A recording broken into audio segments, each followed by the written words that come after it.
the epicenter of the coronavirus pandemic is New York. And at the epicenter of that epicenter is New York City. And at the central point of New York City was a hospital called Elmhurst, where we were hearing reports that very bad things were happening. Well, there is a nurse that, a very talented nurse in Florida, that decided to go up and help up in New York, and went up to New York and got placed inside of the Elmhurst Hospital. While she was there, what she saw was so disturbing that she took it upon herself to wear a hidden camera and bring in a recording device so that she could capture some of what she was seeing there. This is a brilliant production that's been put together by Journeyman Productions, and I want to make sure that we give them a shout out. You're going to want to watch this entire 1-hour expose, but here is just a taste of this incredible brave nurse and her revelations as she risks everything to bring a camera and recording device into the epicenter of the coronavirus pandemic. Take a look at this. She began by telling us one of her most disturbing findings, that people who had repeatedly tested negative for COVID were being described as COVID confirmed. Okay, so if you look close, I'm in my patient's chart. I am pulling up like their laboratory results. So if you look here, you'll see COVID-19 bioreference lab. Here are the test results. As you can see, 5/1/2020 at 17:16, not detected. They test for a second time, 5/4/2020 at 17:59, not detected. So both of those are negative. Scroll up to the top. This is my patient. They are on a vent and they are being called COVID-19 confirmed. So not detected here, but so it's presumptive. Now they are detected. They're saying it's positive, not detected. But it's not detected. What does that mean? So you said that they were vented immediately upon being brought in. Is that? Yeah. So the thing is they're coming in with difficulty breathing, and a lot of these patients are really coming in with anxiety because they're scared. They take them and they tell them pretty much that if they don't get on a vent, then they're probably not going to survive. But the reality is, if they get on that vent, the likelihood of them walking out the hospital is slim to none. You're saying they're putting non-COVID or COVID rule out with definite COVID patients? Yes. So I was only wondering, because I was looking at all the patient rooms, and this patient is in with a non-COVID. I don't understand why they're doing that. I know. There's 4 patients in a row here that are non-COVID. And this is supposed to be the COVID place. Yeah. Because 7th floor, they've shut it down. That's right. I'm confused. And then they're going to have non-COVIDs there. Yeah. This is going to be the only COVID, so they shouldn't put any non-COVIDs here. Well, that's what they've been doing. I have that right now happening. And the guy over in... I had 2 26 that were 2 negatives. And they end up positive. The guy over in 29, I had him upstairs because I was on CCU before it. Yeah. And he came in with a stroke. I know, that's what 26-1 was, a stroke. And no COVID. And now he's got COVID and he's on a vent. Well, because we gave it to him here. Incredible statements there, revelations. People not testing positive, being told, being listed as positive, laying in rooms with people that are all positive, only to be vented as though they're positive and perhaps catch the illness. Once again, you should really check out all the work being done by Journeyman Pictures. Go to their YouTube channel, Journeyman Pictures, to see this expose and many of the other great interviews that they've done around many topics of COVID-19. But I want to say right now, it's absolutely an honor to bring on my next guest, Erin Olszewski, the nurse at the center of this. Man, I gotta say, that takes some real guts to go into, I've actually done it before. I've worn cameras before. You can say that, but when you actually do it, it's very nerve-wracking, isn't it? There's something about it, the idea you might be caught, what am I doing here? But Aaron, why? What made you take that step? I just felt that as a nurse, it's my duty to protect my patients. And I couldn't walk away from that being silent. People have a right to know what's going on. And, there were prior medical professionals speaking out about this and being blown off. And I felt that the only way to possibly be able to prove this is with proof, indisputable proof that they cannot take away. And, yes, I risked a lot, but in my opinion, the risk is worth the reward because people around the United States, people around the world have been lied to. Wow. And just so that people understand your background, you are an Iraqi war veteran. You fought for the United States of America in the Iraq War. So you've seen some really bad things out there, I would imagine. My understanding is you weren't a nurse when you were in Iraq, but you were actually a soldier. But did you feel, they've described, especially Elmhurst Hospital, but many of these ERs and hospitals, they describe them as a war zone. Would you say that it fits that description also? If I can honestly be totally transparent, Please. I feel like this is worse because it's almost like friendly fire. People are walking into these hospitals assuming that they're going to be taken care of. And you are literally going to walk in there and you will never walk out. It's worse. And it is destroying, obviously, lives. And it's destroying families. It's destroying our economy. Everything about these numbers that you are hearing across the world, globally, it's a lie. It's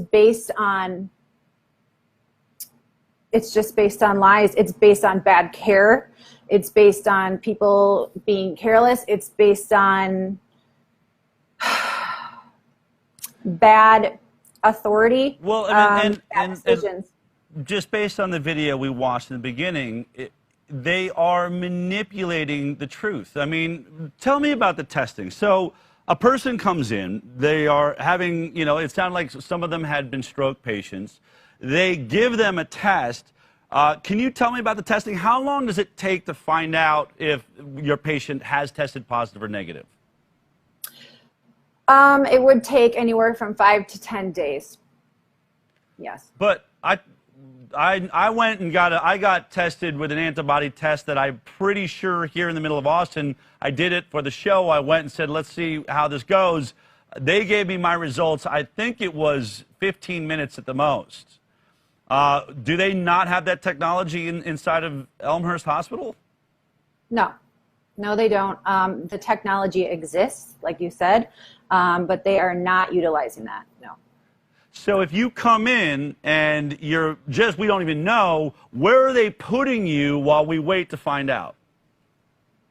On the floors, they're putting you inside the hospital facility, and they are mixing COVID and non-COVID, which is creating hospital-acquired infections, nosocomial infections. So they are literally creating the pandemic that way. Unbelievable. Just because this is something we've been reporting on, I remember there was another nurse a few weeks back that spoke out about, I believe, the same hospital. Let's just take a look at what she had to say here. Literally, Black lives don't matter here. And that's pretty sad that somebody who is white and lives hundreds of miles away from the city gives more of it about these people than the actual people in this city. These people aren't dying from COVID. Let me give you several examples here. An anesthesiologist intubated the patients, and for about 5 hours, like, we were waiting on a chest x-ray to confirm that the placement was wrong. And in the meantime, while we're waiting for that, and we've told the anesthesiologist that it was placed wrong, because, like, literally only one side of the chest is, like, inflating, he dies. Okay? A patient had a heart rate of 40. I was literally ran out of, like, the patient's room to get, like, the director of nursing who was standing out there. And I'm like, can you stop him? He's going to kill that patient. He's going to kill that patient if he defibrillates him with bradycardia and a heart rate of 40. And the director of nursing just shook his head. And I turned around and he killed the dude. It's like going in the Twilight Zone. Like, everyone here is okay with this. Look, the only way I can kind of put this into context for everybody is, and this is going to be kind of an extreme example, this is like really the only thing I can come up with, is like if we were in Nazi Germany and they were like taking the Jews to go put them in a gas chamber, I'm the one like there saying, hey, this is not good, this is bad, this is wrong, we should not be doing this. And then everyone tells me, hang in there, you're doing a great job, you can't save everybody. They're murdering these people. That was Nurse Nicole Surtek. I did make a mistake. I guess she wasn't at Elmhurst while she was recording that video. But obviously, you're not alone. Inside of the hospital system where you work, are you alone? Are you a minority? Are you a majority? What's happening with the nurses? And many of you are journeyman nurses, right? Many of you are traveling into New York to help out. What would you say, how many people are looking at this the same way that you and Nicole are? That's a good thing to bring up, because this is the problem I'm seeing with it. I actually spoke with Nicole on the phone last night and we were talking about this, is that the majority of the nurses there feel the same way I do. And we talked about it. I actually have it recorded. You know, I was there for a month and recording the entire time. So what people have seen is just a sliver. And all these nurses feel the same exact way, but everybody is afraid to speak out for the reason that they're threatened with obviously being sent home. If you ask, questions, if you try to, stick up for your patients and advocate for your patients like nurses are supposed to do, you are reprimanded. And, they say over and over, don't make any problems, keep it easy. We don't want to get kicked out, and a lot of it is just based around either being scared of what's going to happen to you, or, they don't want to lose that paycheck. Wow. And it's actually, my understanding is you were in Florida, you were a nurse there, you were involved in treating COVID-19 patients there, correct? Correct, yes. Now, was there a difference that, like, we just heard a report about hydroxychloroquine. There's a huge, Lancet papers just withdrawn this study that said that hydroxychloroquine was dangerous. Were they using hydroxychloroquine in Florida where you were? Absolutely. So we use the hydroxychloroquine and we use the zinc.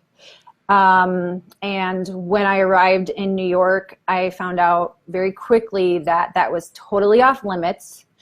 And if you did, or any provider did prescribe it, it would be grounds to be fired. Where was that coming from? How high up did that go? So it was from Governor Cuomo, and that was as early as March, right around March. And that's just how that's how it went, and you had to listen to it. And what I found is so ironic, in that same, those same orders, they granted all these medical professionals, they were all liability free if anything happened. So when you're inside these hospitals, already a very, hospital that has very bad reviews, it's public, you have liability-free medical professionals treating patients on ventilators with no family. So what do you think is going to happen? That leads me to, in this incredible expose, what you described as maybe the worst day of your life. Remember, this is an Iraqi war vet who has seen a lot of bad days, I would guess. Take a look at what she describes as the worst day of her life. A 37-year-old, which is my age, was not a DNR. He was a full code. His family in depth discussed with the doctors that they want us to do everything they can to save him. And he came in talking. He was very terrified. He was just like, you know, totally alert, knew what was going on, and they convinced him to be on a vent. Now he's dead. But the doctor said when I got into shift that if he codes that we are not to resuscitate or try to save him. And we flipped. This is important. I just asked them if we can put a DNR order and they said no. That's up to the attending. Okay, so we're gonna code him. That's what I said and they said no, we're not. I said yes, we are. Yeah. We're obligated to. So then we gotta say something though, like it's our license. Unfortunately, you guys gotta put in an order. Just something. That's what I said. I said I'm obligated. Yeah. What did she say? So that she's like, the higher up said. I said, I don't care what they said. What higher up? God? We don't have a God here making decisions. I said, I don't care what they said. So we're supposed to. He's not DNR, but we're treating it as DNR. Basically. Does his family know? His family knows the situation. I think they called them and they told them. They were trying to do a school with 70% for DNR. Okay. All day he spent like in the 80s saturating. It was this one on the forehead didn't work. It was this one worked, and it came back. When I changed it, I was like, oh shoot, it's 90. Yeah. So they started playing around with the Oh fence. shoot, it's 90. But he's still on pressure. He changed the pulse ox You put him on EC, from drop. his head to his finger, and he's like, oh, it's 90. I had to put a sign up last week, don't touch my... He's fine. Well, Elmhurst does have a policy given, like a COVID policy, given the scarcity of dialysis and blood. It can be a chem code, it can be whatever. That it's not, there's not a, it's a difference. Normally the standard is whatever the family says, like we just do. So if they would say code him for 5 years, like we just do that until they die. It's a little bit different now because of the new policy in place with Dr. put in place, which is that you don't need full family, like you can just tell someone that it's medically futile and that we're not willing to just pour blood and resources into something that would be impossible to get back. But look, it's he's 37. All I can think about is that at least he knows that we were fighting for him when he died. No. Aaron, we hear that the victims of COVID-19 tend to be over the age of 65 and suffering from other life-threatening illnesses. What you are describing and talking about, this is a 37-year-old man, correct? Yes. And as a nurse, it seemed, look, I understand there are scenarios where, you can't resuscitate or it really wouldn't make sense. Someone is so far gone. But can you tell me what it was like to be hearing that and going through this over a young man with his whole life ahead of him, a family that is unable to visit and see how he's doing? You're the only person representing that family in that moment, are you not? I mean, he's all that we had, he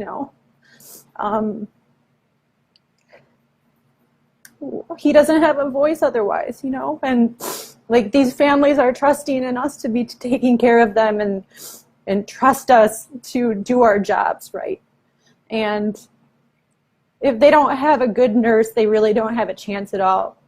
And even if they have a good nurse, who's to say the next nurse on the shift or the next doctor on the shift is going to be good too? And it just goes against every single thing that we've ever learned and that we're taught to do as nurses, just to be ethical. And when something's wrong, we have to speak out about this, because if we don't do it, then who's going to? And whatever it takes and whatever I have to risk, at least I know that I'm giving these patients and their families the justice that they deserve. And so be it. Can I ask you, was this gentleman confirmed to be COVID-19 positive? At the end of his life, yes. Hospital acquired. So he got it while he was in the hospital? Yes. If you could get a message to Donald Trump right now, who is having to make decisions, I think obviously, you know, he can speak to Tony Fauci, Debbie Birx, these people that are in, what do you need our leadership to know? What do you want the National Institute of Health to know? What do you want Andrew Cuomo to know? I want them to know that what is happening, and even still, it's still happening. I have friends that are still there. That we need a federal investigation immediately. We need to go there and we need to flip tables over. We need to go through every single chart. We need to contact every single family because a lot of bad stuff has happened. There has been no autopsies allowed.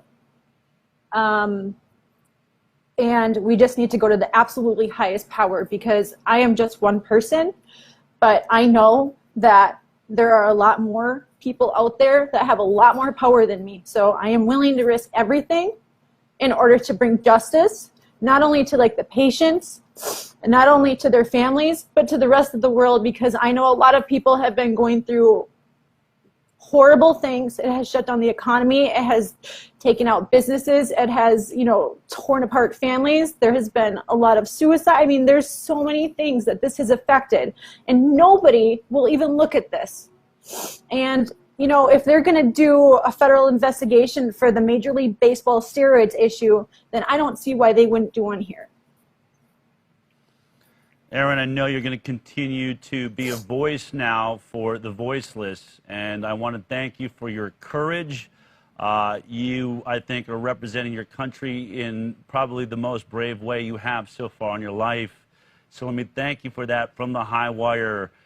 Continue to be brave. Let us know in any way that we can support you. Thank you so much for the truth. Thank you. Thank you guys very much for allowing me to scream the truth. If you liked that clip, then be sure to check out our live broadcast of The High Wire every Thursday morning at 11 a.m. Pacific Time. You can watch it on Facebook, YouTube, iTunes, and Twitter. We'll see you there.